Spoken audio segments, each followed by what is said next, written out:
Well, hello there. Hopefully, last one from me this. I know I'll be boring you, I'll try not to, and I'll make this quicker, I promise. Kathleen Stock, OBE. You may have heard of her, you may not. I had heard of her about 2 years ago.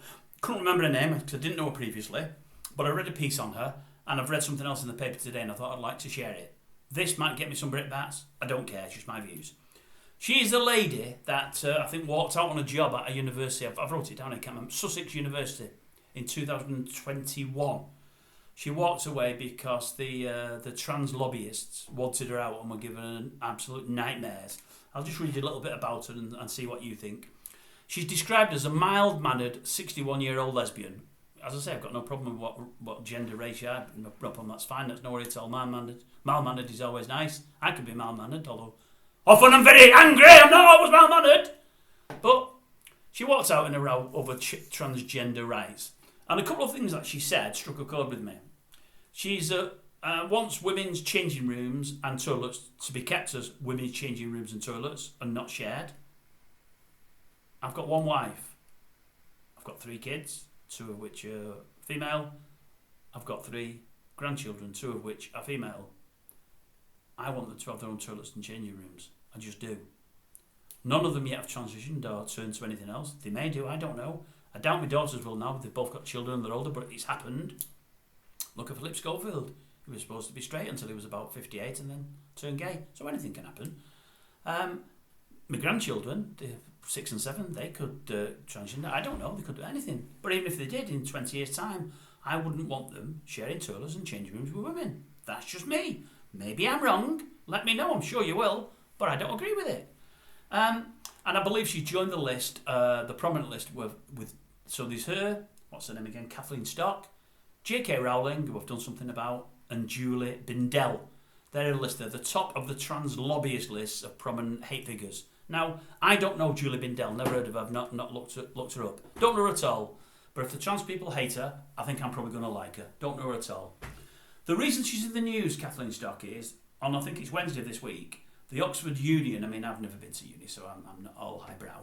The Oxford Union, I think they have a season for a 2 or 3 week window where they have various prominent figures in, from anything. It can be from sport, from media, entertainment, politics, anything. And they have a meeting hall and they grill these people or talk with these people, ask questions, all the students, I think they call students, whatever they might be called. One of the recent ones was Stormy Daniels. That's the young lady who had relations with the Don. I believe it wasn't that well represented. I believe the hall takes about 600 people. There was 2 or 3 in for old Stormy. Stormy didn't, I'm not saying she didn't go down well, but they didn't really want to see her. I believe the week previous they had somebody else in, don't know who it was, didn't go down well. They're expecting a full house for this one. Oh, this one's going to be a full house. The lobbyists are going to be there in force. But what they're saying is, the lobbyists don't want her there. They don't want her to appear. The university, thankfully, are saying, we want her to appear. It's all about free speech, which is what this channel is all about. It's about airing free speech. It's about having a debate. That's what we want. But they say what's going to happen is, for about an hour before the thing starts, what they do, I think there's 600 people in there, it's going to be full. They're going to be hanging off the rafters. Some of them will want to be hanging her. Hopefully they won't get to her. But what they're going to do, an hour before you get in, they have you all queuing up outside in barricades and stuff. And there's going to be police there because they're expecting things to happen. Because these transgender people, they're all agitators. They make things happen. You know, they don't just talk. It's all about actions and beating down on people. And they're expecting things to happen. And what I would like is this. Do that by all means. Have an hour so they're kept outside. The people going to watch it, who are just going for the debate, are worried that they're going to get sucked into something they don't want to be sucked into. I believe these can be like hate mobs and it can be really, really worrying and really, challenging. What I believe they should do, not only have the police there, have cameras there, even if it's from a drone so we see it all, because they'll probably try to break the cameras when it shows on film what they're getting up to and what they're doing, these transgender people. Have it all filmed and have the inside all filmed. Have cameras in 3 or 4 different places where they can't get at them to break them down or cover them up. Film it all. And then any of these transgender people that beat on anybody, that do anything really bad that they shouldn't be doing, arrest them. Get them arrested. It's all on film and have them done. It should be about debate, people talking, people airing views. That's how things should be.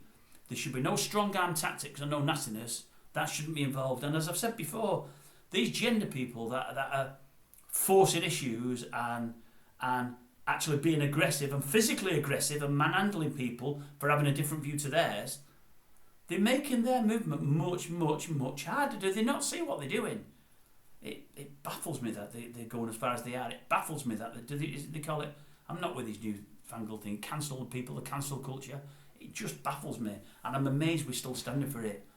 Everybody should be allowed an opinion. Everybody should be able to talk without getting beaten down. That's what this country's been about for the last 400 or 500 years, hasn't it? Let's get back to that. That's it anyway.